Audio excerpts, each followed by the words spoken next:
नमस्कार, आप सबका स्वागत है। आज हम एक बहुत ही दिलचस्प सफर पर निकलने वाले हैं। नमस्ते। एक ऐसा सफर जो हमें हमारे पैरों के ठीक नीचे पृथ्वी के एकदम केंद्र तक ले जाएगा। और ये सोचना ही सच कहूं तो बहुत रोमांचक है कि जिस जमीन पर हम चलते हैं उसके नीचे एक पूरी अलग ही दुनिया है। हाँ, एक ऐसी दुनिया जहां चट्टानें पिघलती हैं, महाद्वीप चलते हैं और जबरदस्त ताकतें छिपी हुई हैं। बिल्कुल। हमारे पास जो स्रोत है वो इसी छिपी हुई दुनिया का एक तरह से नक्शा है। आज हमारी कोशिश रहेगी कि हम पृथ्वी की परतों के राज, उन्हें चलाने वाली शक्तियों और हाँ, भूकंप जैसी घटनाओं के पीछे के विज्ञान को आसान भाषा में समझें। तो चलिए शुरू करते हैं। तो सबसे पहला और सबसे बड़ा सवाल यही उठता है, हमें ये सब पता कैसे चला? मतलब इंसान आज तक पृथ्वी के अंदर कुछ ही किलोमीटर तक खुदाई कर पाया है, तो फिर हजारों किलोमीटर नीचे क्या है, इसका अंदाजा कैसे लगा? यह एक बेहतरीन सवाल है क्योंकि यहीं से सारी वैज्ञानिक जासूसी शुरू होती है। जासूसी? हाँ, हम सीधे तौर पर तो वहां जा नहीं सकते, इसलिए हमें सुरागों पर निर्भर रहना पड़ता है। कुछ सुराग तो सीधी सीधे मिलते हैं। जैसे ज्वालामुखी से निकलने वाला लावा, वो हमें बताता है कि धरती के नीचे सब कुछ पिघला हुआ है और बहुत गर्म है। हाँ, पर वो तो बस सतह के कुछ ही नीचे से आता है। असली कहानी तो अप्रत्यक्ष सुरागों से पता चलती है और इसमें हमारा सबसे बड़ा जासूस है भूकंप। भूकंप? वो तो तबाही लाता है। वो जासूस कैसे हो सकता है? इसे ऐसे समझिए, जब भूकंप आता है तो उससे उससे शक्तिशाली तरंगे निकलती हैं, जिन्हें सीस्मिक वेव्स कहते हैं। अच्छा। ये तरंगे पूरी पृथ्वी के आर पार सफर करती हैं। असल में ये पृथ्वी का एक तरह से अल्ट्रासाउंड करने जैसा है। अल्ट्रासाउंड? ये तो कमाल का तरीका है सोचने का। मतलब जैसे डॉक्टर शरीर के अंदर देखने के लिए तरंगों का इस्तेमाल करते हैं, वैसे ही वैज्ञानिक इन सीस्मिक वेव्स से धरती के अंदर झांकते हैं। बिल्कुल। इन तरंगों की रफ्तार और उनकी दिशा, उनको देखकर वैज्ञानिक ये पता लगा लेते हैं कि वे किस चीज से होकर गुजरी हैं। ठोस चट्टान से, पिघली हुई धातु से या किसी और चीज से। और इसी अल्ट्रासाउंड ने हमें बताया कि पृथ्वी एक ठोस गेंद नहीं, बल्कि एक प्याज की तरह है। परत के अंदर परत। हाँ, और इन परतों का जो अनुपात है, वो तो सच में चौंकाने वाला है। हम जिस बाहरी परत पर रहते हैं, जिसे क्रस्ट या भूपरपट्टी कहते हैं, वो पृथ्वी के कुल आयतन का सिर्फ 1% है। एक सेब के छिलके जितना। बिल्कुल। असली कहानी तो उस छिलके के नीचे है। सही कहा। उस छिलके के नीचे है 84% हिस्से वाला मेंटल और एकदम केंद्र में है 15% हिस्से वाला कोर। और दिलचस्प बात यह है कि ये जो बाहरी छिलका यानी क्रस्ट है, ये भी एक जैसा नहीं है। हाँ, एक है महाद्वीपीय क्रस्ट, जिस पर हमारे शहर और पहाड़ है। ये काफी मोटा होता है, करीब 30-40 किलोमीटर। और ये ग्रेनाइट जैसी हल्की चट्टानों से बना है। सही। और दूसरा है महासागरीय क्रस्ट, जो समुंदर के नीचे है। वो बहुत पतला होता है, सिर्फ 5-7 किलोमीटर, लेकिन वो बेसाल्ट जैसी भारी और घनी चट्टानों से बना होता है। अच्छा, इसीलिए वो हमेशा महाद्वीपीय क्रस्ट के नीचे रहता है। जी। चलिए, अब अपनी इस काल्पनिक यात्रा में और गहरे उतरते हैं। हमने क्रस्ट को पार कर लिया और अब हम मेंटल में पहुंच गए हैं, जो पृथ्वी का सबसे बड़ा हिस्सा है। यहाँ का माहौल कैसा है? देखिए, मेंटल लगभग 2900 किलोमीटर मोटा है और यहाँ दबाव और तापमान दोनों बहुत ज्यादा हैं। लेकिन मेंटल की सबसे खास बात है इसका ऊपरी हिस्सा। यहाँ चट्टानें पूरी तरह पिघली हुई नहीं है, पर इतनी गर्म है कि वो एक बहुत गाढ़ी गर्म जेली या प्लास्टिक जैसी बन गई हैं। एक मिनट, मतलब हमारे महाद्वीप, ये विशाल जमीन के टुकड़े, किसी ठोस चीज पर नहीं टिके हैं? यही तो सबसे हैरान करने वाली बात है। वो असल में इसी जेली जैसी परत पर तैर रहे हैं। तैर रहे हैं? हाँ, वैज्ञानिक इसे आस्थेनोस्फीयर कहते हैं। ये पृथ्वी का वो हिस्सा है जहां से ज्वालामुखी के लिए सारा मैग्मा आता है और हमारी जमीन की सारी प्लेटें इसके ऊपर बहुत धीमी गति से सरक रही हैं। वाह, मतलब हम सब एक तरह से एक बेहद धीमी गति से बहती हुई जेली पर सवार हैं। ये सोचना ही अपने आप में कमाल है ना? और इस जेली के नीचे क्या है? इसके नीचे है पृथ्वी का केंद्र यानी कोर। ये लगभग पूरा लोहे और निकल से बना है, इसलिए बहुत भारी है। कोर के भी दो हिस्से हैं, एक बाहरी कोर और एक भीतरी कोर। और यहीं पर एक और पहेली है। बाहरी कोर तरल है, यानी पिघली हुई धातु का एक विशाल समंदर, जबकि भीतरी कोर, जहां तापमान और भी ज्यादा है, वो ठोस है। ऐसा कैसे हो सकता है? इसका जवाब है दबाव। भीतरी कोर पर इतना ज्यादा दबाव है, जो हमारे वायुमंडल के दबाव से लाखों गुना ज्यादा है, कि वो लोहा पिघल ही नहीं पाता। अच्छा। वो एक ठोस गेंद के ऊपर जमा हुआ है और ये जो बाहरी कोर में पिघला हुआ लोहा घूम रहा है ना, वही पृथ्वी के चुंबकीय क्षेत्र को जन्म देता है, जो हमें सूरज की खतरनाक किरणों से बचाता है। तो ये तो हो गई पृथ्वी की बनावट, क्रस्ट, मैंटल और कोर। लेकिन सबसे बड़ा सवाल तो ये है कि ये शांत क्यों नहीं रहती? ये प्लेट्स जो एस्थेनोस्फीयर पर तैर रही हैं वो हिलती क्यों है? उन्हें धक्का कौन दे रहा है? इसके पीछे पृथ्वी के अंदर चल रहा एक विशाल इंजन है। इंजन? हाँ, इसे संवहन धारा या कन्वेक्शन करंट कहते हैं। इसे समझना बहुत आसान है। सोचिए आप एक पतीले में पानी उबाल रहे हैं। ठीक है। नीचे से गर्म पानी हल्का होकर ऊपर आता है और ऊपर का ठंडा पानी भारी होकर नीचे जाता है। एक सर्कुलर मोशन बन जाता है। बिल्कुल। पृथ्वी के मैंटल में ठीक यही हो रहा है। कोर की गर्मी से नीचे का मैग्मा गर्म होकर ऊपर उठता है, फिर क्रस्ट के पास आकर ठंडा होता है और वापस नीचे डूब जाता है। और ये साइकिल चलता रहता है। अरबों सालों से चल रहा ये सर्कुलर मोशन अपने ऊपर तैर रही प्लेटों को एक कन्वेयर बेल्ट की तरह लगातार खिसका रहा है। और इसी विचार को प्लेट टेक्टोनिक्स का सिद्धांत कहते हैं कि हमारी पृथ्वी का जो बाहरी कठोर हिस्सा है, जिसे स्थल मंडल या लिथोस्फीयर कहते हैं, वो एक टुकड़ा नहीं है बल्कि कई बड़ी बड़ी प्लेटों में टूटा हुआ है। हाँ, करीब 7 बड़ी प्लेटें हैं, जैसे यूरेशियन प्लेट जिस पर लगभग पूरा एशिया और यूरोप बसा है, या प्रशांत प्लेट जो दुनिया की सबसे बड़ी प्लेट है। और ये प्लेटें लगातार एक दूसरे से इंटरैक्ट कर रही हैं, टकरा रही हैं, दूर जा रही हैं या अगल-बगल से खिसक रही हैं। और जहां भी ये प्लेटें मिलती हैं वो जगह भूवैज्ञानिक रूप से बहुत सक्रिय हो जाती है। स्रोत में 3 तरह की सीमाओं का जिक्र है।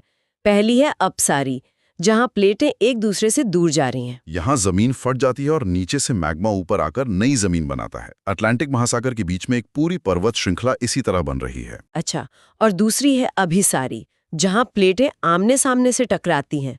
ये तो बहुत जबरदस्त टक्कर होती होगी। बिल्कुल। और यहाँ 3 चीजें हो सकती हैं। अगर एक भारी महासागरीय प्लेट एक हल्की महाद्वीपीय प्लेट से टकराए तो भारी प्लेट नीचे धंस जाती है, और इससे इस प्रक्रिया में भयंकर भूकंप और ज्वालामुखी पैदा होते हैं। और अगर 2 महाद्वीपीय प्लेटें टकराएं तो कोई भी नीचे नहीं धंसती। तो फिर क्या होता है? वो दोनों मुड़कर और टूटकर ऊपर उड़ जाती हैं, जिससे विशाल पर्वत श्रृंखलाएं बनती हैं। जैसे हमारे हिमालय? बिल्कुल। हमारे हिमालय पर्वत इसी तरह बने हैं, जब भारतीय प्लेट ने यूरेशियन प्लेट को टक्कर मारी थी। और ये टक्कर आज भी जारी है। हिमालय हर साल कुछ सेंटीमीटर ऊंचा हो रहा है। ये तो अद्भुत है। और तीसरी सीमा है रूपांतरण, जहां प्लेटें एक दूसरे के बगल से रगड़ खाकर निकलती हैं। यहाँ ना तो जमीन बनती है ना नष्ट होती है, लेकिन इस रगड़ की वजह से बहुत ज्यादा तनाव इकट्ठा होता है, जो शक्तिशाली भूकंपों को जन्म देता है। हाँ, कैलिफोर्निया का सैन एंड्रियास फॉल्ट इसका सबसे बड़ा उदाहरण है। इन सभी प्लेट सीमाओं का सबसे खतरनाक उदाहरण शायद रिंग ऑफ फायर है। हाँ, ये प्रशांत महासागर के चारों ओर एक घोड़े की नाल जैसा इलाका है, जहाँ कई प्लेट आपस में मिल रही हैं। यही वजह है कि दुनिया के लगभग 90% भूकंप 90% और 75% ज्वालामुखी इसी एक क्षेत्र में आते हैं। ये प्लेट टेक्टोनिक्स का एक जीता जागता, धधकता हुआ सबूत है। और जब ये प्लेटें खिसकती हैं, टकराती हैं या अटकने के बाद अचानक छूटती हैं, तो जमीन कांपती है, जिसे हम भूकंप कहते हैं। तो भूकंप असल में इन प्लेटों की गति का ही नतीजा है। हाँ, भूकंप और कुछ नहीं, बस चट्टानों में जमा हुई ऊर्जा का अचानक निकलना है। जहां से ये ऊर्जा निकलना शुरू होती है, पृथ्वी के अंदर उस बिंदु को अवकेंद्र कहते हैं। और ठीक उसके ऊपर जमीन पर जो बिंदु होता है, उसे ऊपरी केंद्र कहते हैं, जहां सबसे ज्यादा तबाही होती है। सही। और ये ऊर्जा तरंगों के रूप में फैलती है। हमने शुरू में सीस्मिक वेव्स की बात की थी, जो वैज्ञानिकों के लिए जासूस का काम करती हैं। ये कितने तरह की होती हैं? मुख्य रूप से 2 तरह की। पहली हैं बॉडी वेव्स, जो पृथ्वी के अंदर से होकर गुजरती हैं। ठीक है। इनमें भी 2 हैं, पी तरंगे और एस तरंगे। पी मतलब प्राइमरी, यानी ये पहले पहुंचती हैं। हाँ, ये सबसे तेज होती हैं, लगभग 7-8 किलोमीटर प्रति सेकंड की रफ्तार से। ये ध्वनि तरंगों की तरह होती हैं, जो चट्टानों को आगे पीछे धकेलती हैं। अच्छा। और इनकी सबसे बड़ी खासियत यह है कि ये ठोस, तरल और गैस तीनों से गुजर सकती हैं। और एस तरंगे, एस मतलब सेकेंडरी। सही। ये धीमी होती है और इनकी चाल एक रस्सी की तरह होती है। सोचिए आप एक रस्सी को एक सिरे से ऊपर नीचे हिला रहे हैं। लहर आगे जाती है, लेकिन रस्सी का हर हिस्सा अपनी जगह पर ही ऊपर नीचे होता है। बिल्कुल। भूकंप में जमीन के साथ ठीक यही होता है, और इसीलिए ये बहुत विनाशकारी होती है। लेकिन एस तरंगों की एक कमजोरी भी है ना? हाँ, और वही वही की सबसे बड़ी कहानी बताती है। एस तरंगे सिर्फ ठोस चीजों से गुजर सकती हैं, तरल से नहीं। ओके। और जब ये तरंगे सतह पर पहुंचती हैं, तो वे सतही तरंगों को जन्म देती हैं, जो सबसे धीमी लेकिन सबसे ज्यादा तबाही मचाने वाली होती हैं। अब इन तरंगों के व्यवहार में ही पृथ्वी के सबसे गहरे राज का सुराग छिपा है। स्रोत में भूकंपीय छाया क्षेत्र या शैडो जोन का जिक्र है। ये क्या है? ये बहुत दिलचस्प है। जब कहीं भूकंप आता है, तो उसके ठीक दूसरी तरफ पृथ्वी के कुछ हिस्सों में उसकी सीस्मिक तरंगें रिकॉर्ड नहीं हो पाती। अच्छा। एस तरंगों के लिए तो ये शैडो जोन बहुत ही बड़ा है। और ऐसा क्यों होता है? क्योंकि जैसा हमने कहा, एस तरंगे तरल से नहीं गुजर सकती। जब वे पृथ्वी के केंद्र के पास तरल बाहरी कोर तक पहुंचती हैं, तो वे वहीं रुक जाती हैं। और दूसरी तरफ नहीं जा पाती। हाँ, वाह, तो ये एक तरह से वैज्ञानिकों के लिए सबसे बड़ा सुराग था। जैसे किसी जगह पर परछाई देखकर पता लगाना कि वहां कोई चीज मौजूद है। बिल्कुल। तरंगों की इस विशाल परछाई ने ही हमें पक्के तौर पर बताया कि पृथ्वी का बाहरी कोर तरल है। बिल्कुल। और ये एक कमाल की खोज थी। बिना वहां गए सिर्फ इन तरंगों के बर्ताव को देखकर हमने पृथ्वी का सबसे गहरा राज खोल दिया। भूकंप को मापने के लिए भी अलग अलग पैमाने हैं। एक है रिक्टर स्केल, जो हम सबने सुना है। रिक्टर स्केल भूकंप की ताकत या मैग्नीट्यूड मापता है, यानी उससे कितनी ऊर्जा निकली। ये 0 से 10 का पैमाना है और ये लॉगरिथमिक है। मतलब 6 तीव्रता का भूकंप 5 तीव्रता वाले से 32 गुना ज्यादा शक्तिशाली होता है। बाप रे। और एक मर्केली स्केल भी है, वो क्या मापता है? मर्केली स्केल असर या इंटेंसिटी मापता है, यानी किसी जगह पर भूकंप कितना महसूस हुआ और उसने कितनी तबाही मचाई। अच्छा। ये 1 से 12 तक का पैमाना है और ये इस पर निर्भर करता है कि आप ऊपरी केंद्र से कितनी दूर हैं। ये जानना भी जरूरी है कि सारे भूकंप सिर्फ प्लेटों की वजह से नहीं आते। स्रोत में एक मानव निर्मित भूकंप का भी जिक्र है, जलाशय प्रेरित भूकंप। हाँ, जब हम बहुत बड़े बांध बनाते हैं और उनके पीछे विशाल झील या जलाशय में पानी भरते हैं, तो उस पानी का अरबों टन वजन नीचे की जमीन पर जबरदस्त दबाव डालता है। कभी-कभी ये दबाव नीचे की चट्टानों में छोटी-मोटी हलचल पैदा कर सकता है, जिससे हल्के भूकंप आ सकते हैं। और भारत की बात करें तो यहाँ भूकंप का खतरा काफी ज्यादा है, खासकर हिमालय क्षेत्रों में। हाँ, इसीलिए भारत को 4 सेस्मिक जोन में बांटा गया है। जोन 2 सबसे कम खतरे वाला है और जोन 5 सबसे ज्यादा। और हिमालय जोन 5 में आता है। हिमालय, पूर्वोत्तर भारत और गुजरात का कच्छ का रण, ये सब जोन 5 में आते हैं। ये जोनिंग हमें सुरक्षित इमारतें बनाने और आपदा की तैयारी करने में मदद करती है। तो आज की हमारी ये यात्रा हमें पृथ्वी के धधकते हुए कोर से लेकर कांपती हुई सतह तक ले आई। हमने देखा कि कैसे मेंटल में उबलता हुआ मैग्मा एक विशाल इंजन की तरह काम करता है, जो हमारे महाद्वीपों को खिसकाता है। और कैसे इन्हीं प्लेटों के टकराने से पहाड़ बनते हैं और भूकंप आते हैं, जो हमारी दुनिया को लगातार एक नया आकार दे रहे हैं। ये एक ऐसी कहानी है जो हर पल, हर सेकंड हमारे पैरों के नीचे घट रही है।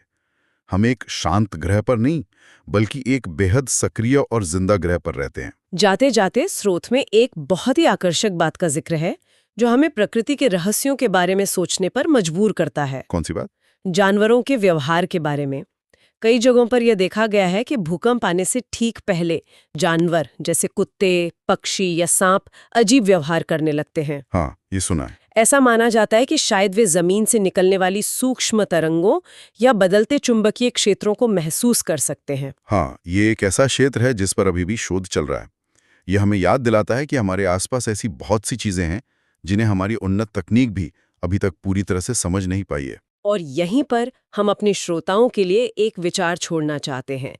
अगर ये विशाल भूवैज्ञानिक शक्तियां जो हमारे पैरों के नीचे मीलों तक पनपती हैं, ग्रह के सबसे सरल प्राणियों द्वारा महसूस की जा सकती हैं, तो गहरी पृथ्वी और सतह पर जीवन के बीच और कौन से सूक्ष्म संबंध हो सकते हैं जिन्हें हम अभी तक खोज नहीं पाए हैं? बहुत गहरा सवाल है। इस सवाल के साथ आज के लिए बस इतना ही। हमारे साथ जुड़ने के लिए धन्यवाद। स्टेप 1 चैनल को सब्सक्राइब करें। स्टेप 2 रोज एक टॉपिक सुने और स्टेप 3 धीरे धीरे जीएस रिवीजन में मास्टर बन जाएं। कितना सिंपल है ना।